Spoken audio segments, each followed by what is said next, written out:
Bom, pessoal, então vamos começar a nossa apresentação, ok? Acredito que todos estão me ouvindo, né? Cristiano está me ouvindo, então parece que o meu áudio não tem problemas, tá? Gostaria de começar dizendo que é uma satisfação muito grande para mim, né, apresentar essa ferramenta, né, que vem sendo desenvolvida já, né, há algum tempo, né, há uns 2 anos, né, e ela é fruto realmente de uma iniciativa, né, de quando eu comecei a trabalhar com o Erickson, com o Gabriel, né, meus colegas ali no grupo de ciência de dados, né, e a gente veio conversando sobre a ferramenta, eles me ajudaram também, né, na especificação da ferramenta, né, o Erickson principalmente também na questão dos algoritmos, o Gabriel também me tirou algumas dúvidas, né, então eu gostaria de fazer um agradecimento especial a eles, né, pela colaboração, inclusive o nome deles está entre os criadores da ferramenta também, tá? Então, quero fazer desde já esse agradecimento, né, e também, né, todos os colegas que participaram comigo também, né, no desenvolvimento, né, dando conselhos, me dando, né, dicas, né, tudo isso, né, não é um trabalho só meu, tá? Então, a ferramenta foi desenvolvida para o Inmetro e eu vou começar, então, a apresentação aqui. Bom, então, o que é o Incal, né? Ferramenta para cálculo de regressão e curva de calibração, né? Portanto, o Incal é um software desenvolvido pelo Inmetro, né? Esse software ele é feito através de macros, né? Acredito que muitos, né, já têm conhecimento dessa tecnologia. É uma forma de automatizar o pacote Office, né? Existe uma linguagem, né, chamada Visual Basic, né? E no pacote Office ele é adaptada para fazer a automatização do Word, do Excel, né, de outros softwares, né? Eu, como já tinha feito alguns projetos nessa área, né, então comecei o desenvolvimento dessa ferramenta para colaborar, né, com, né, o pessoal do Inmetro, os laboratórios que utilizam muito essa técnica de regressão, né, e nós iniciamos o desenvolvimento da ferramenta, né. Então essa aqui é a janela de abertura da ferramenta, né. Então, é um software de tratamento de análise estatística referente a cálculo de curva de calibração, mas ele serve, né, o processo de regressão serve para outras aplicações também, né, obviamente. Apesar de nesse caso estar voltado para atender, né, o pessoal que trabalha com curva de calibração, mas ele faz as regressões e serve para outros tipos de análise também, tá? Então, no caso, como ele foi voltado, especificado, né, mais propriamente para calibração, né, a calibração, né, como todos sabem, é um conjunto de operações que estabelece a relação entre a saída do sistema de medição, né, e os valores aceitos dos padrões, né. Então, a gente tem um sensor, né, e a gente quer fazer uma calibração do sensor para garantir que ele faça as medidas, né, mais precisas, né, com maior exatidão, maior precisão, né, possível, né, pelo menos com o nível necessário, né, e também no controle da questão do erro também, né. Então, o que se baseia o processo de calibração, né? Tem todo o planejamento dos experimentos, onde serão coletadas as amostras do sensor, né? Serão feitas as medições, né? Depois será lotados os resultados para você ver como está o comportamento, né, da amostragem que foi feita, né? Depois é feita uma análise estatística, né, para obter a função de calibração, que nisso aí já é utilizada essa ferramenta, né? E depois será a fase de avaliar os resultados, né?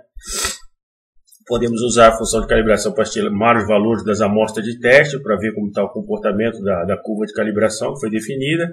E também podemos utilizar já a ferramenta para estimar a incerteza associada aos valores para as amostras, né? Então, a calibração, quer dizer, a regressão, né, no fundo, que é a técnica utilizada na calibração, né, ela busca, né, definir, né, uma expressão que traduz o relacionamento entre duas variáveis, né? Então, nós temos duas variáveis, né, uma variável de entrada, uma variável de saída, e nós queremos, né, estudar essa relação. Como é que está essa relação? Se é uma relação perfeitamente linear, se é uma aproximação, né, mais grosseira, se é uma aproximação mais precisa, entendeu? Mas não só para isso, né? Serve para diversos outros tipos de análise, como tem exemplos aqui também, por exemplo, qualquer processo que você tenha, por exemplo, uma relação entre uma saída e uma entrada, né? Por exemplo, o tempo de prática de esporte vezes o ritmo cardíaco, né? Por exemplo, quanto que eu aumento o meu tempo de prática de esporte em relação à possível redução do ritmo cardíaco, né, em função do fortalecimento do músculo, né, do coração. Então, quer dizer, existem várias outras análises que podem ser feitas, né? Mas no fundo esse relacionamento, ele, né, engloba dois aspectos que nos interessam muito, né? Que é a correlação entre essas variáveis, né? E também quantificar a forma dessa correlação, dessa relação, explicitar a forma dessa relação através da análise de regressão, né? Então, a análise de regressão, fundamentalmente, nós temos dados de entrada e saída, né, possivelmente, uma coisa que está influenciando e outra coisa que é influenciada, né? Seria o X e o Y, né? Aí você tem um modelo, né, que é uma expressão matemática, né, que você busca atingir, né? E tendo definido esse modelo, né, através da análise estatística, a gente supostamente tem condições de fazer predições, né, a partir do comportamento, predições do processo a partir do comportamento da curva que nós calculamos, né? Então, no caso, nós vamos abordar mais a regressão linear, mas a ferramenta dispõe de outras regressões, né, como iremos falar mais adiante. Então, nós temos a regressão linear, né, nós temos um sistema desconhecido, por exemplo, né, como um sensor, né, ele tem uma entrada X, uma saída Y, né, essa saída é uma função de X, né, e pretende-se estimar, então, um modelo linear, né, para esse relacionamento, né? E esse modelo seria baseado nesses parâmetros aqui, né? No beta 0 e beta 1, né? O beta 0 seria o intercepto da curva, né? No caso é uma reta, né, da linha de regressão, né, como se chama. O beta 1 é o parâmetro referente ao declive, né? Portanto, a equação de regressão simples, né, ela fornece um modelo que é uma estimativa da linha de regressão populacional, né? Então, nós temos, por exemplo, uma população, né, que seriam todos os valores possíveis que o X pode admitir, né, e que o Y poderia fornecer, né? Isso envolveria, por exemplo, milhares de amostras, né? E a gente não temos condições práticas de fazer essas milhares de amostras, né? Por exemplo, né? Essa infinidade de amostras. Então, a gente faz uma estimativa, a gente coleta uma amostra e faz uma estimativa, né, que é uma coisa bem própria da estatística, né? E nesse modelo nós temos, então, X, que seria a variável preditora, o Y, a variável resposta, o beta 0, como eu falei, é o intercepto populacional, ou seja, um intercepto que é realmente ligado a essa população, né, de amostras. O B1 é o declive, né? O epsilon é o erro aleatório, né? E depois, com a regressão que é feita, né, nós temos a perspectiva, né, de criar esse modelo, né, onde temos as estimativas que são feitas, são calculadas. O B0 seria o intercepto e o B1 o declive da amostra, né? As fórmulas estão em anexo a seguir, serão apresentadas. Então, como eu falei, nós temos esse processo, nós temos aqui a população, né, nós temos essa amostra que é coletada, né, e a estimação, a reta estimada, que é estimada aqui no caso, ela é calculada em cima da amostra que é realizada, né? Muitas vezes é impraticável considerar a população, né? Então, mas é sempre bom ter em mente, né, que essa reta que é calculada é uma estimativa, né? Ela não pode se considerar que ela representa, né, fielmente, né, com fidelidade absoluta, toda a população de amostra, né? Todos os valores que eu poderia querer medir, né? Então, isso é impraticável, né? Então, por isso é realizada essa análise para tentar fazer essas estimativas, né? Então, o B0 seria uma estimativa do beta 0, que é o parâmetro populacional. O B1 seria uma estimativa do beta 1, né? O método que é utilizado para calcular o B0 e o B1, né? Apesar que está errado ali, mas eu vou corrigir depois. o B0 e B1, é o método chamado mínimos quadrados ordinários, né? Ou em inglês é o Ordinary Least Squares, que é o OLS. Ele calcula o B0 e B1 minimizando a soma quadrática dos resíduos. Os resíduos seriam essas pequenas diferenças que aparecem aqui entre o valor da amostra e o valor previsto pelo modelo que nós estamos querendo calcular, né? Então essas setinhas que aparecem aqui são justamente esses desvios entre a amostra, um desvio vertical, né? Ele é feito de y, né, em relação a x. Aparecem esses desvios e nós temos, né, formas, né, através de derivadas, de minimizar esses desvios e calcular realmente esses parâmetros, ok? A recomendação, nós temos uma faixa de amostragem, né, que a gente coleta dados. A recomendação é que fortemente, é que se faça previsões apenas dentro dessa faixa, né? Senão nós estamos extrapolando o modelo, né? Nós estamos utilizando, né, estamos entrando, digamos assim, em terreno desconhecido, né? Então essa é uma recomendação que se utiliza. Essas faixas vermelhas aqui, que seriam fora da faixa, né, de amostragem, não é recomendado, né, porque nós não temos como ter uma segurança, né, na utilização dessa faixa, né? Então vamos fazer agora a análise. Então quer dizer, eu quero, né, calibrar minha ferramenta, né, vou coletar as amostras, né, inicialmente eu quero fazer uma análise, né, como estão os pontos, né, como estão distribuídos, se realmente se aproxima, né, de uma tendência linear ou quadrática, né, qual é o comportamento do processo, entendeu? E geralmente essa relação praticamente quase nunca é perfeita, né? Muitas vezes ela pode beirar a perfeição, mas perfeita não, né, geralmente não se vê isso aí, entendeu? E depois nós vamos estudar também alguns outros aspectos aqui que serão apresentados. Então, quando nós temos um relacionamento entre duas variáveis, você tem uma tendência, né? Esse relacionamento ele pode ser linear, né? Ele pode ser curvilíneo, né? Sendo linear, ele pode apresentar essas tendências aqui, né? Um declive positivo, ou seja, você tem um aumento, né, de y para cada incremento de x, né? Você pode ter uma redução, né, com declive negativo, ou você pode ter um comportamento curvilíneo, né, como está aqui explicitado, né? Outra característica também é em relação à proximidade dos pontos em relação ao modelo que nós calculamos, né? Se essa proximidade for maior, né, aqui no caso aqui, como a gente vê aqui do lado esquerdo, né, você tem um relacionamento, isso indica que você tem um forte relacionamento entre as variáveis x e y, né, seja um declive positivo ou negativo. Ou você pode ter, né, um espalhamento maior das amostras em torno da linha de tendência, né, que é calculada.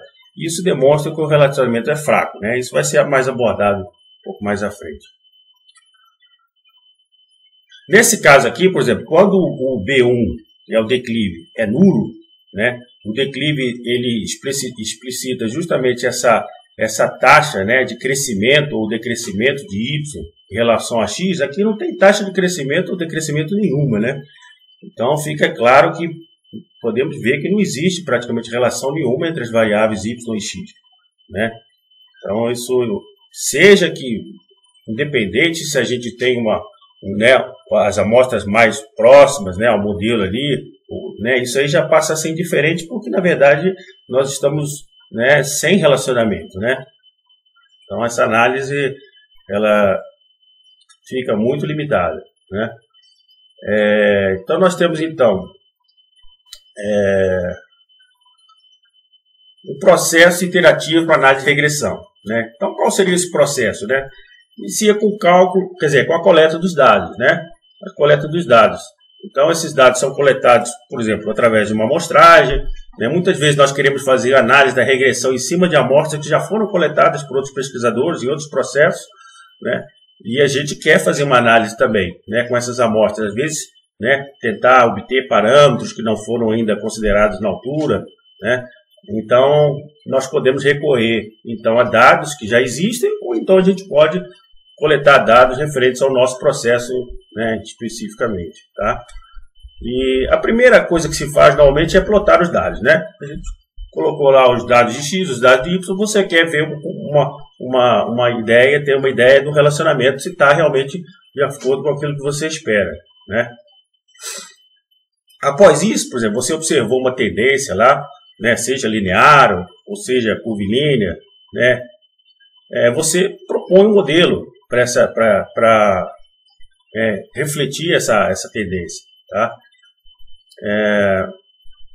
Você tendo definido um modelo, né, você faz um ajuste desse modelo aos dados através dos algoritmos, né, que são utilizados para calcular os parâmetros do modelo, né? E o algoritmo ele visa minimizar, fazer esse ajuste com diversos critérios, né? Por isso que você tem algoritmos, por exemplo, que trabalham, né, trabalham, no caso aqui o LS, que a gente já falou, que é para regressão linear simples. Você pode fazer uma regressão ponderada, né, em que você dá um peso maior a algumas amostras em detrimento de outras.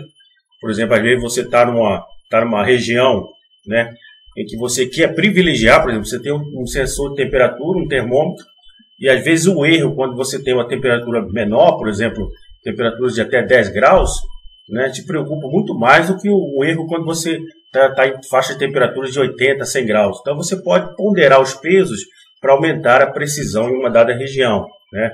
Isso também é muito utilizado. Aí você pode utilizar o WLS, né? E temos o QLS aqui, que seria a regressão quadrática, né, que é feita na ferramenta. Essas três aqui são feitas, né? Então, o objetivo é fazer esse ajuste do modelo, né, aos dados, né, que foram coletados, é estimar os parâmetros, né, como o caso do B0 e B1 que a gente falou ali atrás. Tendo definido o modelo, nós vamos testar o modelo, né? Ou seja, quantificar o quanto que esse modelo realmente representa, né, os dados, podem representar realmente os dados que foram coletados, né, de acordo com os dados coletados, e permitir a gente fazer previsões no modelo, né? Então é feita há diversas técnicas de análise, como no caso do R-squared, do R-quadrado, né, a tabela nova, análise de resíduos, né, processo de checagem, né, a gente vai abordar um pouco sobre isso. Tendo feito o teste do modelo, a gente chega à conclusão: o modelo está satisfatório, ou seja, por exemplo, ele entrega, né, uma previsão, né, coerente com aquilo que a gente espera, né, com os nossos requisitos, né, por exemplo, de margem de erro, né, de precisão. Ele está ok? Não está ok, tá fora daquilo que eu esperava. Ótimo, então a gente pode voltar e propor um outro modelo, né, propor um modelo que tente realmente atender às nossas especificações, nossos requisitos, né. Se a gente atingir os requisitos, então realmente, né, começar a utilizar realmente o modelo para poder fazer as nossas previsões, tá? Então, como eu tinha dito, como saber se o modelo é bom bastante para representar o relacionamento entre as variáveis de entrada e saída, né? E fazer as previsões, que é o que nos interessa. Então, nós temos essas análises, como eu já citei, né? O R quadrado, a tabela nova e a análise de resíduos, né? O R quadrado é um parâmetro muito importante, entendeu? Talvez não tão importante quanto muitas pessoas imaginam, né? Muitas pessoas só olham para o R quadrado, né? E ele não reflete tudo, né? Ele influencia bastante na análise, né? Mas não pode ser baseado apenas nele, né? Você tem um conjunto de outras análises que são feitas, né? Mas no fundo vamos focar um pouquinho no R quadrado agora, né? O R quadrado, né, quando a gente calcula o R quadrado, a gente está tentando identificar, né, o tipo de variação, né, que existe na relação entre Y e X, né? Essa variação, ela tem uma parte que é explicada pelo modelo que nós calculamos, né? Aqui admite-se que a gente já calculou o modelo, né? Já temos um modelo satisfatório e vamos analisar realmente as contribuições desse modelo, né, em função da amostra que foi coletada, né? Então nós temos uma variação que é explicada, uma variação que não é explicada pelo modelo. É muito difícil que você tenha essa componente não explicada, né? Se ela não existir, os pontos estariam todos em cima da curva, né? Então isso é uma situação, quer dizer, muitas vezes se aproxima bastante, entendeu? Mas exatamente em cima da curva, é claro que é uma situação que, né, a gente não vai observar isso no real, né? Então tem uma variação que é explicada pelo modelo, uma variação que não é explicada, e a soma das duas seria a variação total, né? Tanto o R quadrado, ele explica, realmente, ele busca explicar essa questão da variação experimental, né? Quanto que o modelo proposto explica a variação experimental. Seria isso, né? Se ele explica, olha, eu tenho 80%, né, de explicação da variação minha associada ao modelo. Bom, então o modelo tem um desempenho, né, dependendo dos nossos requisitos, pode ser considerado mais ou menos satisfatório, se for uma análise, né, mais, né, pode ser considerado satisfatório ou não. Em que se baseia esse cálculo do R squared, né, do R quadrado, né? Então, como eu falei, nós temos um desvio da regressão, né? Então, a regressão é feita, a curva Y está aqui, né? Essa reta, no caso, né? Essa reta aqui seria o modelo que nós calculamos, tá, gente? Essa reta em azul aqui, né?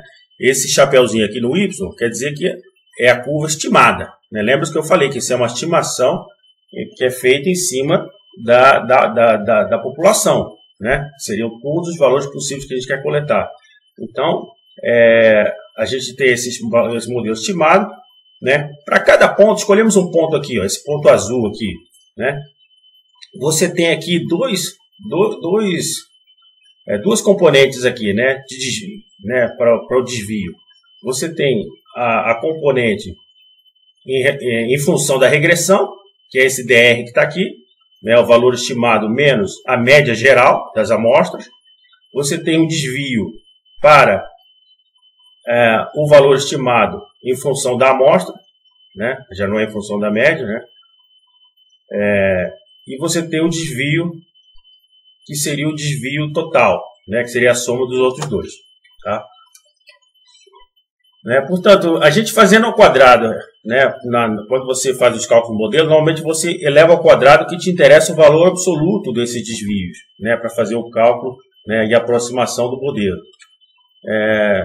Portanto, como é feito essas somas quadráticas, né, se viram somas quadráticas, normalmente são conhecidos como square sums, o pessoal costuma chamar de SS. Inclusive é bom ver essa nomenclatura, porque isso aparece no software, né, essas somas. Por isso que eu estou explicando aqui. Seriam a soma dos quadrados da regressão, que são as somas associadas ao modelo, né, a soma dos quadrados dos erros, que são os desvios, né, em torno do modelo, e as somas totais, né, que seria a soma das duas componentes. Então, a soma dos quadrados da regressão, como eu havia falado, por exemplo, você tem a média geral, que é essa linha vermelha, né? O que está acima, essa diferença até o modelo, né, ela é devida justamente ao modelo que a gente calculou, né? O modelo que a gente calculou é que se deve essa parcela aqui, né? Então, essa seria o SSR nesse ponto, né? Especificamente em relação a esse ponto. Em relação ao erro, né, é a diferença do modelo para a amostra em concreto, né, o valor da amostra, né, que é a variação não explicada pelo modelo. A anterior que a gente mostrou era a variação que é explicada pelo modelo. Essa aqui é a não explicada. E você tem a variação total, que é as duas, em relação à média, né, em relação à média geral das amostras. Tá? Portanto, a variação total ela é composta das duas partes, como a gente falou, né? Então, aqui você vê realmente que você tem a soma das duas componentes, a componente do erro, da amostra, e a componente do modelo, né? Que seria, né, o Y igual a X mais B, ou MX mais B, né? O modelo que a gente estiver calculando. Tá? O que a gente pode abstrair dessas considerações que nós vimos? Né? Se a reta for horizontal, como eu já tinha falado antes, né, você não tem relacionamento, né? Nesse caso, o modelo não teria representação nenhuma, pois não tem nenhuma dependência de Y em relação a X. Portanto, é um modelo que não nos interessa, né? Por outro lado, se a gente tem a soma dos erros é zero, né, quer dizer que os pontos, as amostras cairiam exatamente em cima da reta de regressão, né? Se a soma total for zero, todas as observações de Y são iguais, né? Tanto, quanto maior for a soma total, maior será a variação, né? Então, esses aspectos a gente tem que considerar quando estiver lidando com essas somas, né? Um modo de saber quão útil será a reta de regressão para a previsão, verificar qual a porção de SST, que seria a soma total, se deve ao modelo e qual que se deve ao erro, né? Então, o nosso interesse é que a soma na regressão seja muito próxima de 1, né? Porque isso espelharia realmente que o nosso modelo está adequado para representar realmente esse relacionamento, tá? Então, essa fração, que é a soma dos sum squares, né? Somas quadráticas da regressão, né? Sobre as somas totais ser muito próxima de 1, né? Quer dizer que você teria, por exemplo, uma fração de 99%, né? Para o R squared, né? Muito próxima de 1, isso demonstra que o modelo realmente já começa a ficar bem adequado para a gente fazer as previsões, né? Em função das especificações que a gente, né, almeja, ok? E é interessante observar também que existe um relacionamento, né, entre o R quadrado, que é o coeficiente de determinação, e o coeficiente de correlação de Pearson, né, entre duas variáveis, né, que é calculado dessa forma aqui, né? A fórmula está aqui. A gente tem aqui esses produtos desses desvios, né, em relação à média, né? E embaixo você tem a raiz quadrada, né, do produto, dos quadrados, né, dos desvios, né? Você tem aqui o coeficiente de Pearson e existe uma relação. O coeficiente de Pearson é mais ou menos a raiz quadrada do R quadrado, né? Sendo que ele varia entre menos 1 e 1, né? 1 seria a correlação perfeita, menos 1 a correlação perfeita, mas no sentido negativo, né, com a tendência negativa, ou seja, você aumenta o x, o y diminui, né? E você tem o R squared, né, que a gente já tinha falado. Então agora nós temos, fazendo essas observações, aí a gente fica pensando o seguinte: qual que seria a significância, né, do nosso x, né? Ou seja, existe um relacionamento entre x e y de fato, ou seja, o modelo ele consegue definir esse relacionamento, né?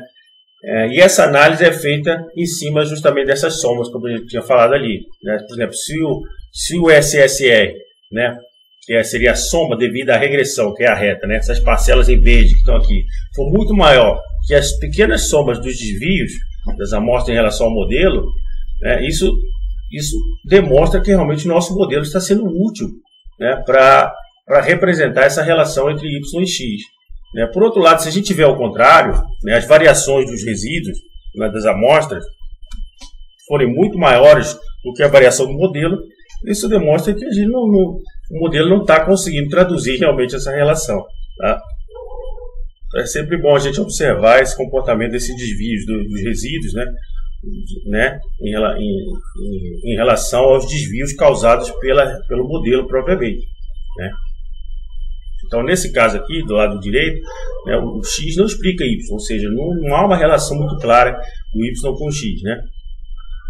Isso fica mais ou menos claro, né, olhando a figura, inspecionando também, né, fica mais ou menos claro que o modelo à esquerda, né, está muito mais definido do que o modelo à direita. À direita eu poderia traçar aqui qualquer curva e ia ser difícil dizer qual que seria melhor ou pior, né, muito mais fácil, né? Em cima desses desvios que são calculados, o SST, o SSR e o SSE, né, você tem aqui, você pode montar essa tabela que seria uma análise da variância, né? Se você tem esses desvios, você consegue fazer o cálculo da variância, né, e fazer a tabela de análise, onde você teria aqui, né, a regressão, tá, os resíduos e o total, né? E com isso aí você pode fazer um teste de hipótese, né, e verificar realmente se o modelo contribui para explicar, né, essa relação de y com x dentro da margem que a gente considera razoável, né? E é utilizado esse teste do F, né? Como eu falei, né? Então, por exemplo, a decisão: posso afirmar que o modelo contribui para x explicar y quando o nível de significância, o valor P, né, que é esse valor que aparece na última coluna aqui, né, for suficientemente baixo, usualmente 5%. Né? Se ele for dentro da margem de 5%, você já pode considerar, ó, realmente, olha, o modelo ele consegue, né, traduzir essa relação de forma satisfatória. Né? Ou seja, os resultados você pode considerar eles dentro de uma margem de confiança de 5%. Né, a partir dessa análise, né? Então, isso aqui nós já falamos. Então, como eu já havia falado, se a gente tem um R-squared, né, em que os pontos, se a gente tem os pontos todos em cima do modelo, a gente vai ter um R-squared de 100%. Vocês vejam que não há desvios aqui de erro em relação ao modelo. Desvios são nulos, né? Então, quando acontece aquela soma, o resultado total é todo 100% em função da variação do modelo, né? Essa seria a situação ideal que eu tinha falado, né? Isso tanto vale para um declive positivo como um declive negativo. Essa análise se volta justamente para a proximidade dos pontos em relação ao modelo que nós queremos calcular, né? Se os pontos estiverem mais afastados, né, nós temos uma relação mais fraca, por exemplo, 60%. Né? Muitas vezes, dependendo de análise, há análise aí em que às vezes uma correlação já de 60%, 70%, né, um coeficiente de determinação acima de 80%, 90%, às vezes pode ser considerado já satisfatório para chegar a certas conclusões, né, em análise de pesquisas menos, né, precisas, né, análise mais qualitativa. Ou seja, quando nós temos a linha reta, né, você não tem declive, né, é aquilo que a gente falou, o R-squared vai dar zero, né, e nós não temos essa relação entre Y e X. Tá? Outro parâmetro que é analisado também é o desvio padrão. Né? O desvio padrão ele tem relacionamento também com esse afastamento aqui. Né? É uma medida da variação dos valores de Y observados a partir da linha de regressão. Né? Calculado o desvio padrão. Seria o desvio padrão nessas variações. Né? A magnitude do desvio padrão deve ser sempre considerada em relação ao tamanho dos valores de Y na amostra. O desvio padrão ele tem uma utilidade que é mais fácil você observar o desvio padrão e comparar com os valores das amostras em si. Né? É mais fácil porque ele não está ao quadrado como a variância. Né? Por isso que ele é muito observado, o desvio padrão também. Né? E traduz realmente, ele tenta quantificar realmente essa questão dos erros. Né? Se você tem erros maiores, né, em relação à amostra, ou se você tem erros menores. Né? O ideal é que o desvio padrão seja o mais baixo possível para facilitar, né, nosso modelo. Né? Então nós temos, por exemplo, esse comportamento aqui, quando os pontos se aproximam do modelo, a tendência é que o R-square aumenta e o S, que seria o desvio padrão, diminui. Né? Então são dois parâmetros chave para quantificar um pouco, né, a qualidade do nosso modelo. Tá? Bom, agora é o seguinte, quando a gente vai utilizar um modelo para fazer previsões, né, o importante é que nós tenhamos, no caso aqui do nosso modelo, se for uma regressão linear, essa relação seja de fato linear. Né? É importante também que haja independência entre os erros. Né? Os erros de uma amostra, né, eles não devem ter influência sobre os erros cometidos nas outras amostras. Né?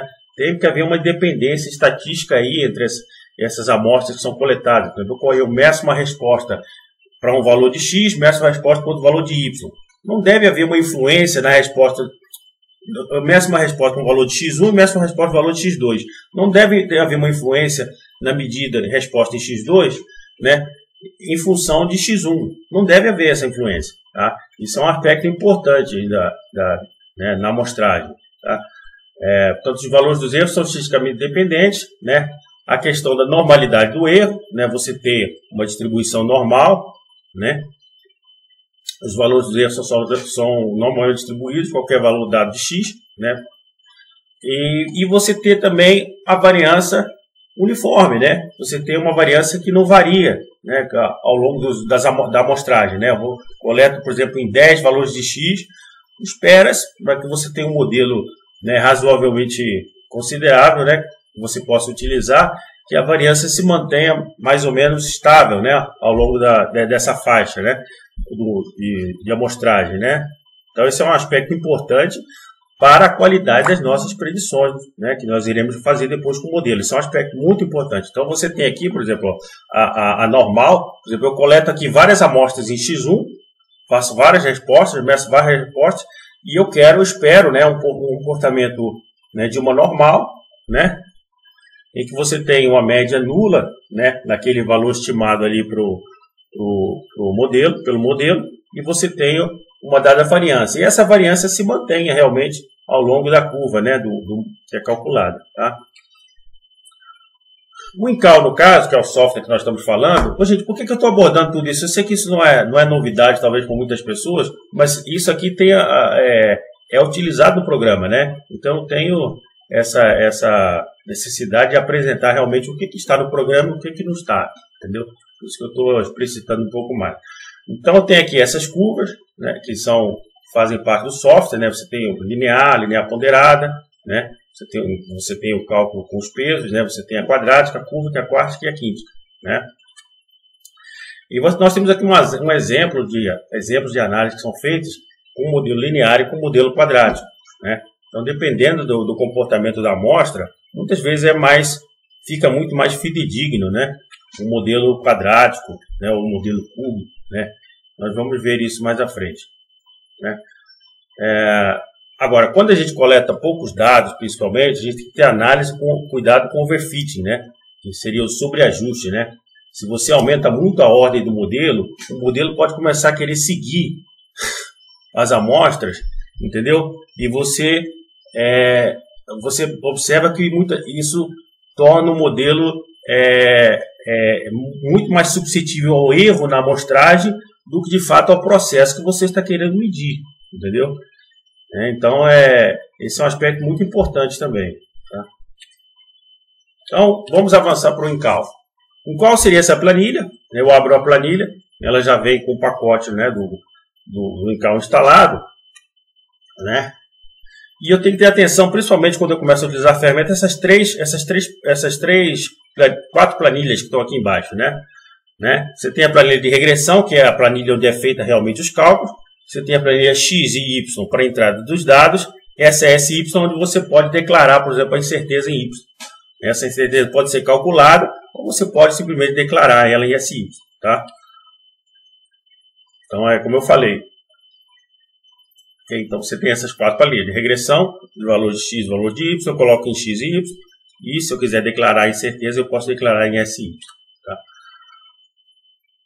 É sempre importante expor os dados na primeira coluna, tá? A partir debaixo do X e debaixo do Y aqui. Tá? Eu posso colocar, no caso de réplicas, eu posso colocar as réplicas ao lado aqui, né? Tá?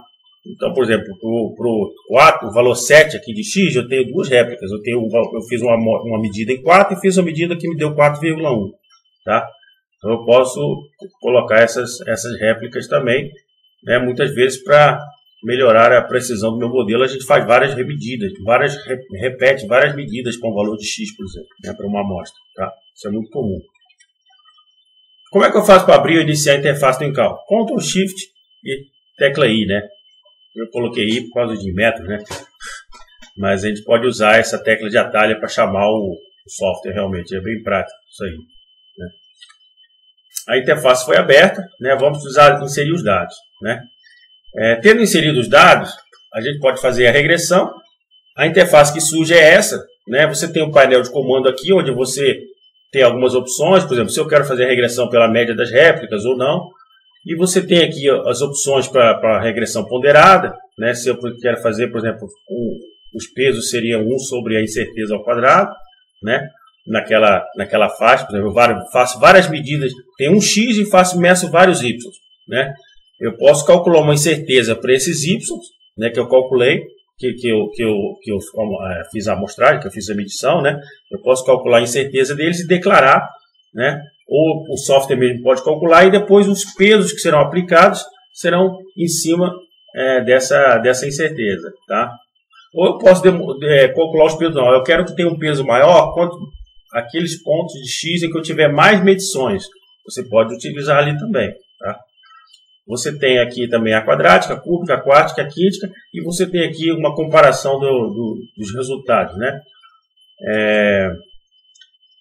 Então é isso. Com os dados inseridos, podemos escolher e, de fato, iniciar na análise, né?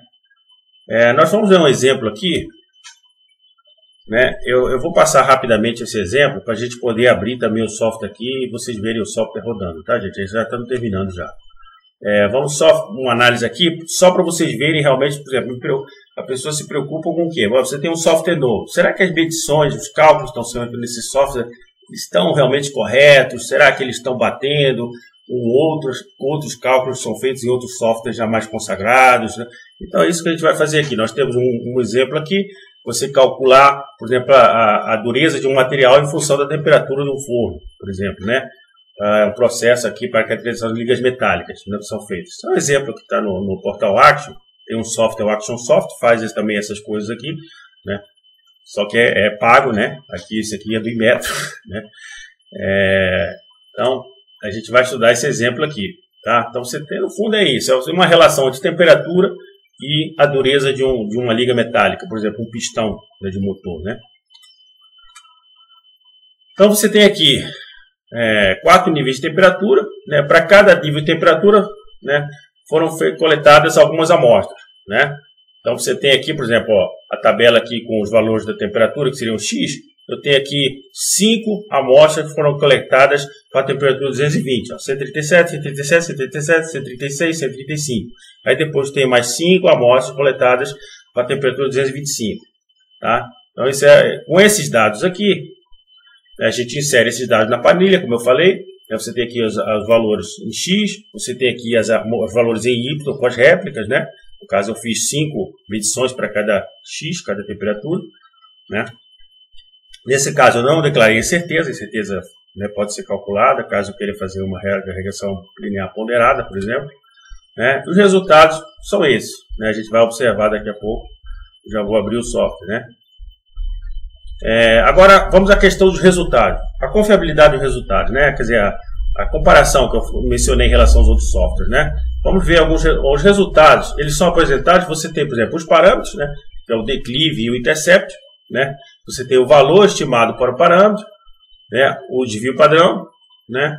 Você tem um valor aqui para um teste T, que é realizado, e o valor P, né? Que seria a probabilidade, por exemplo, do coeficiente ser nulo, né?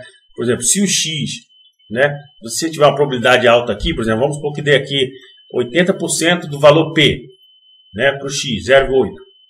Poxa, quer dizer, há muita probabilidade, é muito grande que o nosso declive seja nulo, né? Se o nosso declive for nulo, a gente já viu que não há relacionamento, né? Então, esse é um modelo que a gente percebe imediatamente que não interessa para nós, né? Então, esse valor P pode ser analisado dessa forma.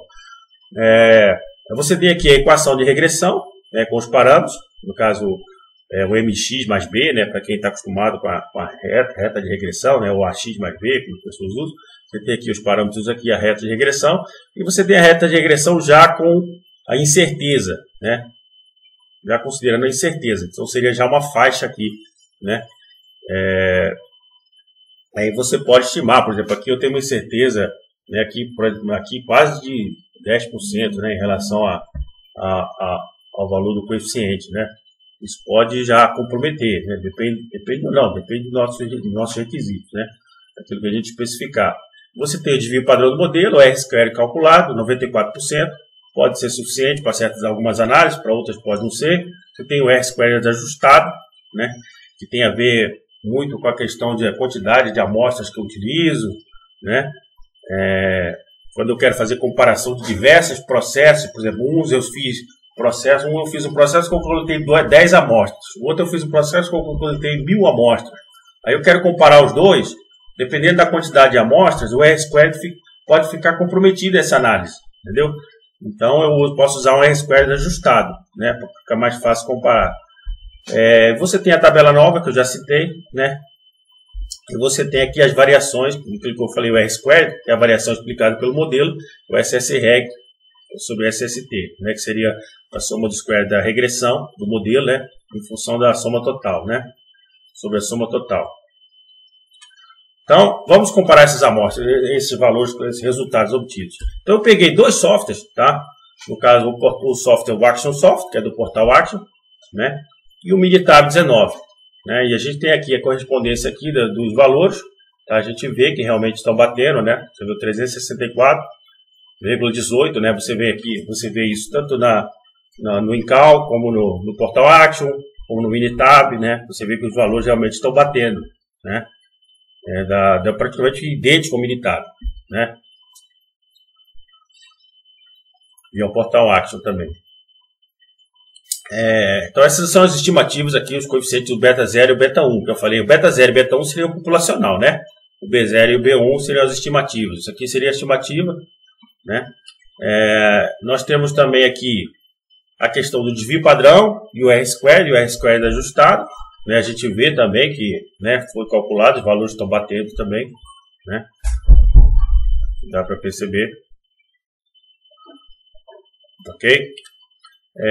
Você vê também aqui na tabela nova, também está batendo, né? Aqui no caso da tabela nova, no Incal, a gente já faz uma separação aqui já na variância, a componente devido à falta de ajuste é o erro puro, que seria o erro experimental. Você já tem essa divisão aqui, que esses 10 mais 30 aqui, a soma deles daria os 41, que seria a variação do resíduo. Tá? Mas a gente já separa aqui logo já na falta de ajuste, né? Que quando você tem, por exemplo, você mediu só uma amostra de Y para um valor de X, você não vai ter essa falta de ajuste, né? Aí você vai ter só a variação experimental, o erro puro, né?